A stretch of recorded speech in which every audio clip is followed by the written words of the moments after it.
જય માં લક્ષ્મી મિત્રો, જે માતાઓ બહેનો સવારે ઉઠીને ઘરના આંગણે પાણી છાંટે છે તે આ વિડીયોને ધ્યાનથી જોવો અને સાંભળો. જી હા મિત્રો, આજે આપણે વાત કરવા જઈ રહ્યા છીએ એવી બહેનોની કે જે વહેલી સવારે ઉઠીને પોતાના ઘરના આંગણે એટલે કે દરવાજા પર પાણી છાંટે છે. તો મિત્રો, એવી બહેનો માટે આ વિડીયો ખૂબ ખાસ છે, કારણ કે આજે અમે તમને એવી 4 ખાસ બાબતો વિશે જણાવવા જઈ રહ્યા છીએ કે જો ઘરની મહિલાઓ, માતાઓ અને બહેનો આ 4 નિયમોનું પાલન કરવાનું શરૂ કરે તો તેમની એવી કોઈ મનોકામના નહીં હોય કે જે પૂરી ના થાય, અથવા એવું કોઈ કામ નહીં હોય કે જે પૂરું ન થાય, એવી કોઈ મુશ્કેલી નહીં રહે કે જે દૂર ન થાય. અને સૌથી મહત્વની વાત એ છે કે આ 4 નિયમોનું પાલન કરવાથી માતા લક્ષ્મીજીના આશીર્વાદ હંમેશા તમારા ઘરમાં રહે છે. જી હા મિત્રો, જે ઘર પર માતા લક્ષ્મીના આશીર્વાદ હોય છે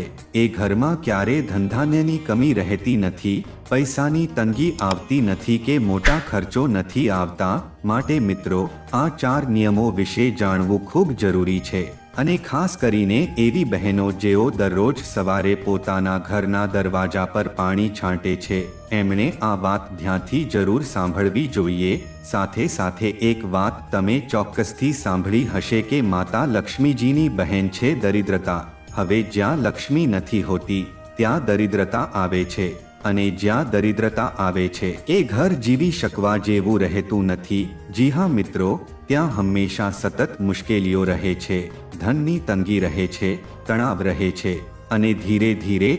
એવા કામો અટકવા લાગે છે કે માણસ હેરાન થઈ જાય છે. તો મિત્રો, હવે સમજીએ કે આ 4 નિયમો છે જે ઘરની મહિલાઓએ સતત જીવનમાં પાળવા જોઈએ. અને જો તમે આજે જ આ નિયમોનું પાલન કરવાનું શરૂ કરો છો તો તમારા કોઈ પણ કામ અધૂરા નહીં રહે અને એવું કોઈ સપનું નહીં હોય જે સાકાર ન થાય. જી હા મિત્રો, આ 4 નિયમો એવા છે કે એકવાર તમે એને જીવનમાં અપનાવી લો તો પછી તમારે કોઈ ઉપાય કે વ્રત કરવાની જરૂર પડશે નહીં. તમારું મન શાંત રહેશે, જીવનમાં શાંતિ આવશે અને એટલું ધન આવશે કે તમે ખુદ ચોંકી જશો. સાથે જ જો તમારું કોઈ જૂનું કર્જ એટલે કે દેવું છે તો એ પણ ધીરે ધીરે ઓછું થવા લાગે છે. જી હા મિત્રો, માતા લક્ષ્મીજીને હંમેશા શુદ્ધ જગ્યા પસંદ હોય છે, અને એમની બહેન દરિદ્રતાને ખરાબ, દુર્ગંધયુક્ત અને અશુદ્ધ જગ્યા પસંદ હોય છે. તો તમે સામાન્ય રીતે સમજી જ શકો છો કે જ્યાં પ્રેમ હોય,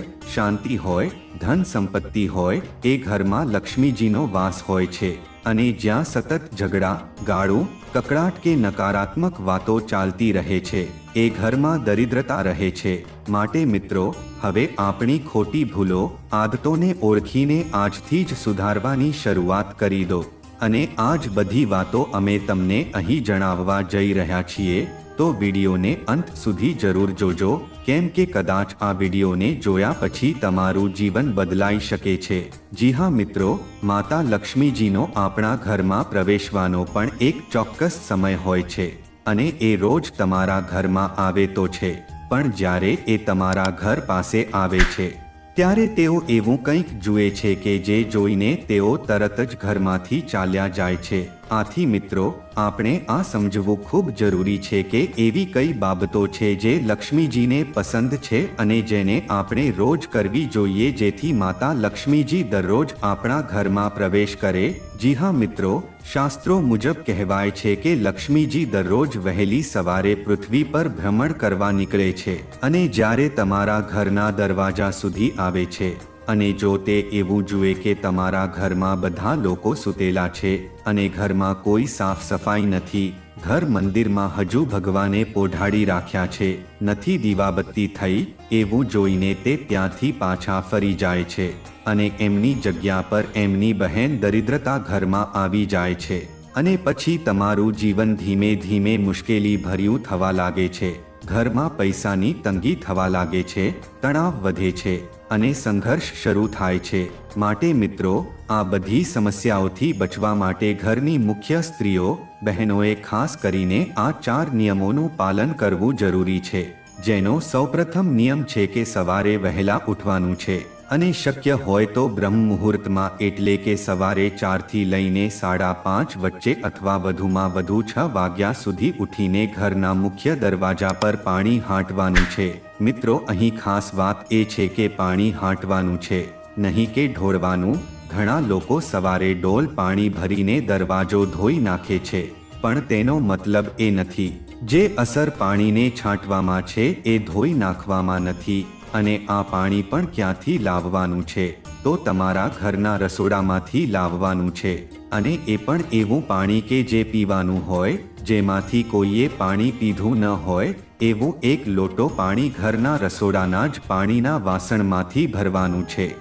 અને એ પાણી ઘરના દરવાજા પર હાંટવાનું છે। પાણી હાંટતા પહેલા દરવાજાની અને તેના આસપાસની બાજુમાં સારી રીતે સાફ સફાઈ કરવાની છે, જેમાં સૌથી પહેલા તમે સાવરણીથી કચરો દૂર કરો અને બધું સફાઈ કરો, પછી જ પાણી છાંટો। મિત્રો, સીધું જ પાણી લઈને છાંટવા ના જાવ, કારણ કે આવું કરવાથી લાભ થતો નથી। જી હા મિત્રો, જો તમે રોજ સવારે પ્રેમથી, શાંતિથી આ એક સામાન્ય નિયમનું પણ પાલન કરો છો તો એના ખૂબ જ મોટા લાભ તમને જીવનમાં મળે છે। કેમ કે આવું કરવાથી ઘરમાં શાંતિ આવે છે અને લક્ષ્મીજીનો વાસ થાય છે અને દરિદ્રતા દૂર થાય છે। કારણ કે સવારે તમે આ જળને તમારા ઘરના મુખ્ય દરવાજા પર છાંટો છો તો એનો અર્થ એ છે કે રસોડામાં જ્યાં આપણે પીવાનું પાણી રાખીએ છીએ એ સ્થાનને પિતૃઓનું ઘર માનવામાં આવે છે। તો જ્યારે એ પવિત્ર સ્થાનથી આપણે પાણી લઈને ઘરના દરવાજા પર છાંટીએ છીએ ત્યારે પિતૃ દેવતાઓ પણ અત્યંત પ્રસન્ન થાય છે। એટલા માટે મિત્રો, તમારે કરવાનું એટલું જ છે કે દરરોજ વહેલી સવારે બ્રહ્મ મુહૂર્તમાં ઉઠીને તમારા રસોડામાંથી 1 લોટો કે કળશમાં શુદ્ધ પાણી ભરવાનું છે અને આ પાણી ખાસ કરીને એ જ સ્થાનેથી ભરવું જોઈએ જેમાં પીવાનું પાણી રાખવામાં આવે છે અને જે કોઈએ પીધું ન હોય। હવે જો ક્યારેક એવું બને કે રસોડામાં પાણી ન હોય તો પછી તાજું શુદ્ધ પાણી પણ લઈ શકો છો, પણ શક્ય હોય ત્યાં સુધી રસોડાના પીવાના પાણીથી જ છાંટવાનો પ્રયાસ કરવો, જેમાંથી 1 લોટો ભરીને ઘરના મુખ્ય દરવાજા પર આવી જવાનું છે અને એ પાણી તમારા હાથની હથેળીમાં થોડી થોડી માત્રામાં લઈને દરવાજા આસપાસ અને ઘરની બાઉન્ડરી સુધી હાંટવાનું છે। મિત્રો, આ વાત ખાસ યાદ રાખો કે પાણી ઢોળવાનું નથી, પણ હાંટવાનું છે। એવું ના કરો કે આખો લોટો એકસાથે ઢોળી દો,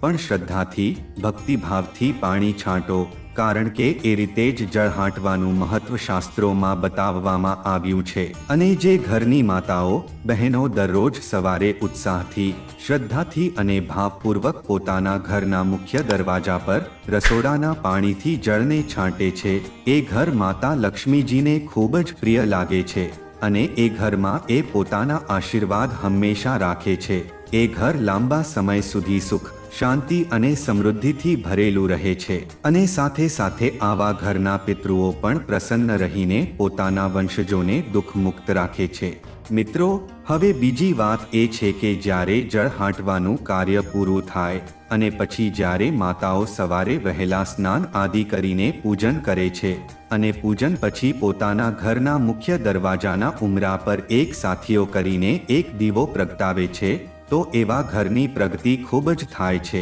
પછી ભલે એ દીવો ગોળ વાટનો હોય કે લાંબી વાટનો હોય તે મહત્વનું નથી, પણ દેવી પૂજન માટે લાંબી વાટનો દીવો વધુ શ્રેષ્ઠ ગણાય છે। અને મિત્રો, જ્યારે માતા લક્ષ્મીજી સવારે તમારા ઘરના દ્વાર પાસે આવે છે અને જુએ છે કે અહીં ઉંબરા પાસે દીવો પ્રગટેલો છે તો માતા લક્ષ્મીજી એ ઘરમાં તરત પ્રવેશ કરે છે। માતા લક્ષ્મીને આ દીવો સ્વાગતના સ્વરૂપમાં દેખાય છે અને જો એવું કાંઈ ના કરો તો મિત્રો, એવા ઘરોમાં પછી તેમની બહેન દરિદ્રતા આવી જાય છે। તો આ નિયમો આજથી જ પ્રેમ, શ્રદ્ધા અને લાગણીથી તમારા જીવનમાં ઉતારવાનું શરૂ કરી દો। જી હા, તો મિત્રો, આ બીજી બાબત થઈ કે જે ઘરમાં દરરોજ વહેલી સવારે જળ હાંટવાનું થાય અને પછી મુખ્ય દરવાજા પર ઉંબરા પૂજન પછી દીવો પ્રગટવામાં આવે તો એ ઘર પર લક્ષ્મી માતાજી ખૂબ પ્રસન્ન થઈને અવશ્ય પ્રવેશ કરે છે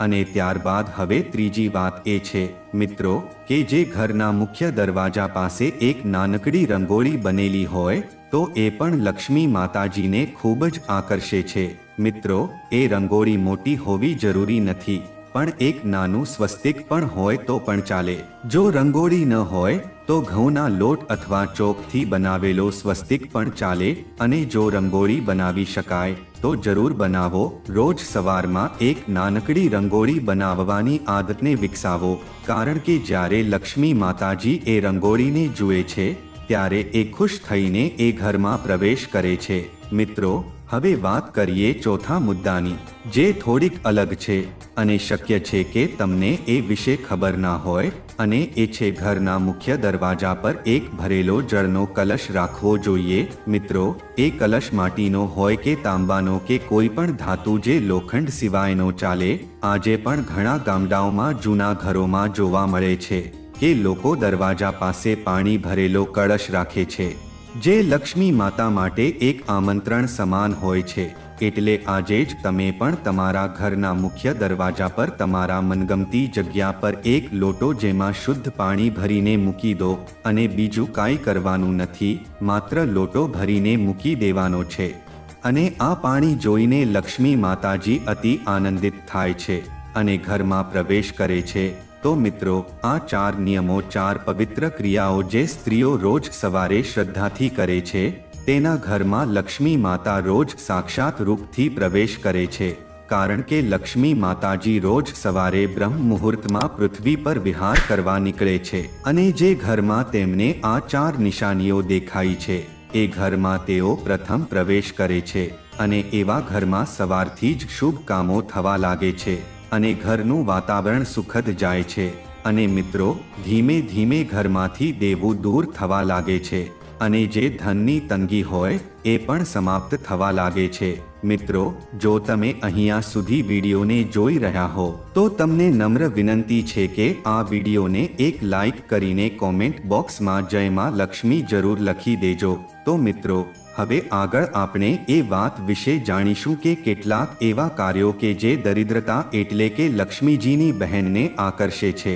અને તેવા ઘરોમાં દરિદ્રતા પ્રવેશ કરે છે ત્યાં લક્ષ્મી માતા પ્રવેશતા નથી પરંતુ એમના બદલે દરિદ્રતા આવે છે અને જ્યારે એ આવે છે ત્યારે શું બને છે એ તો તમે સમજી શકો છો કે જે હોય તે પણ રહેતું નથી અન્ન ધનના ભંડાર ખાલી થાય છે અને કંટાળાજનક જીવન શરૂ થાય છે તો મિત્રો હવે પસંદગી તમારી છે કે લક્ષ્મીજીને પ્રસન્ન રાખવા માટે આ 4 પવિત્ર નિયમો જીવનમાં લાવવા છે કે દરિદ્રતાને ઘરમાં પ્રવેશ આપવાનો છે મિત્રો હવે આપણે વાત કરીએ કે દરિદ્રતા કઈ રીતે ઘરમાં પ્રવેશ કરે છે અને કઈ બાબતો છે જેને કારણે લક્ષ્મી માતા ક્રોધિત થાય છે અને તેના સ્થાને દરિદ્રતાનો વાસ થાય છે તો હવે ધ્યાનથી સાંભળજો મિત્રો જો તમે રોજ સવારે મોડા સુધી સૂતા રહો છો તો તમારા ઘરમાં દરિદ્રતા આકર્ષાય છે જી હા સત્ય એ છે કે સૂર્યોદય પહેલા ઉઠવું જોઈએ પણ જો ક્યારેક એવું શક્ય ન બની શકે તો ઓછામાં ઓછું તમારે 7 વાગ્યા સુધી તો ઉઠી જ જવું જોઈએ કારણ કે એના પછી જો તમે ઊંઘતા રહો તો એ ઘર લક્ષ્મી માતાજી નહીં પરંતુ દરિદ્રતાને આમંત્રણ આપે છે દરિદ્રતા કહે છે કે જ્યાં લોકો મોડા સુધી ઊંઘે છે તેવા ઘરમાં હું પ્રથમ પ્રવેશ કરું છે અને પછી તો આવા ઘરમાં શાંતિ નથી રહેતી સુખ નથી રહેતું કંટાળો અને તકલીફો ભરેલું જીવન શરૂ થાય છે એટલા માટે જ ઘરની સ્ત્રીઓએ પોતાના પરિવારના દરેક સભ્યને વહેલા ઉઠાડવાનો પ્રયાસ કરવો જોઈએ ખુદ પોતે તો વહેલી સવારે ઉઠવું જ જોઈએ પણ બાકીના લોકોને પણ વહેલા ઉઠે એ ખૂબ જ જરૂરી છે પછી બીજું કારણ છે રાત્રિના એઠા અને ગંદા વાસણો જો તમે રાત્રે વાસણ ધોઈને નહીં સૂતા અને તેમ જ એઠા અને ઉઘાડા મૂકી દેતા હો તો યાદ રાખો કે સવારે જ્યારે લક્ષ્મી માતાજી પૃથ્વી પર વિહાર કરે છે ત્યારે તેમના સાથે દરિદ્રતા પણ આવી હોય છે અને જ્યાં લક્ષ્મીજીને ગમતી બાબતો ન હોય ત્યાં તેઓ પ્રવેશતા નથી પણ દરિદ્રતા પ્રવેશ કરે છે એટલે જો તમે રાત્રે વાસણ ધોઈને નહીં સૂવો અને એ વાસણ સવારે સુધી એમ જ પડેલા હોય તો એ ઘરમાં દરિદ્રતા જ પ્રવેશ કરે છે અને પછી એ ઘરમાં આફતો વધતી રહે છે મિત્રો, ત્રીજું કારણ એ છે કે કેટલીક માતાઓ અને બહેનો બપોરે જમ્યા પછી ઊંઘ લે છે. આવો થોડો આરામ જરૂરી છે, પણ થોડાકની જગ્યાએ 3 કલાકથી વધુનો આરામ નિયમોની વિરુદ્ધ છે. અને એવો આરામ એ ઘરમાં સકારાત્મક ઉર્જાને ઓછી કરે છે અને નકારાત્મકતાને આમંત્રણ આપે છે. તેથી યોગ્ય છે કે તમે બપોરે થોડો આરામ કરો, પણ લાંબી ઊંઘ ન કરવી જોઈએ. ખાસ કરીને ઘણી વખત બપોરની ઊંઘને કારણે ઘરના કામો કરવામાં આળસ આવે છે. માટે મિત્રો, તમારે લક્ષ્મીજીને વાસ આપવો છે કે દરિદ્રતાને આમંત્રણ આપવું છે, તે નિર્ણય તમારો અને તમારી મરજી છે. તો મિત્રો, દરિદ્રતાને બીજી એક બાબત વધુ ગમે છે, અને એ છે કે જે ઘરમાં બપોરે ઘરની માતાઓ બહેનો ઊંઘ લે છે, તો એ ઘરમાં પણ દરિદ્રતા પ્રવેશ કરે છે. અને હવે ધ્યાન આપો, ચોથી વાત એ છે કે જે ઘરમાં સવારે ઝઘડા કકડાટો થવા લાગે છે, કે નાની નાની વાતે ઘરમાં બોલાચાલી થાય છે, કે પછી ઘરમાં સફાઈ જ ન રાખવામાં આવે, ત્યાં દરિદ્રતાનો વસવાટ થાય છે. મિત્રો, જો ઘરમાં જ્યાં ત્યાં કચરો પડ્યો રહેતો હોય, માખીઓ બમણતી હોય, ગંધ આવતી હોય અને ઘરના ખૂણાઓ ગંદા હોય, તો એ દરિદ્રતાને ખૂબ જ પ્રિય છે અને એ ઘર તેમના માટે આમંત્રણ સમાન હોય છે. અને છેલ્લી અને ખૂબ જ ખાસ વાત એ પણ ધ્યાનથી સાંભળો કે જે ઘરમાં લીંબુ અને મરચું સાથે રાખવામાં આવે છે, ત્યાં દરિદ્રતા નિશ્ચિત રૂપે પ્રવેશ કરે છે.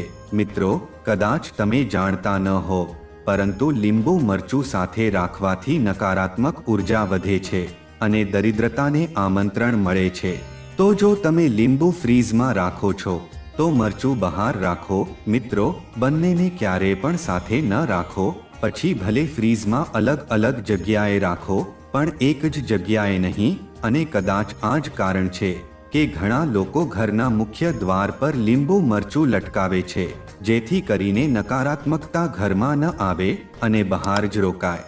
તો મિત્રો, આ તમામ વાતો એવી છે કે જો તમે એનો ખાસ કરીને ખ્યાલ રાખો છો અને જે નિયમો આજે શીખ્યા છો એનું પ્રતિદિન પાલન કરો, તો નિશ્ચિત છે કે તમારા ઘરમાં માતા લક્ષ્મીનો વાસ રહેશે અને સુખ, શાંતિ, સમૃદ્ધિ પણ સાથે આવશે. અને બીજી તરફ જો તમે આ બધું તમે અવગણો છો, તો દરિદ્રતા ઘરમાં પ્રવેશ કરશે અને પછી જીવનમાં ગરીબી અને કંગાલી જ આવશે. તો મિત્રો, હવે તમારે નક્કી કરવાનું છે કે તમારે કઈ માતાને ઘરમાં આમંત્રણ આપવું છે. તો મિત્રો, જો આ વિડીયો તમને ગમ્યો હોય તો વિડીયોને લાઈક કરીને કમેન્ટ બોક્સમાં જય માં લક્ષ્મી જરૂર લખજો. ધન્યવાદ.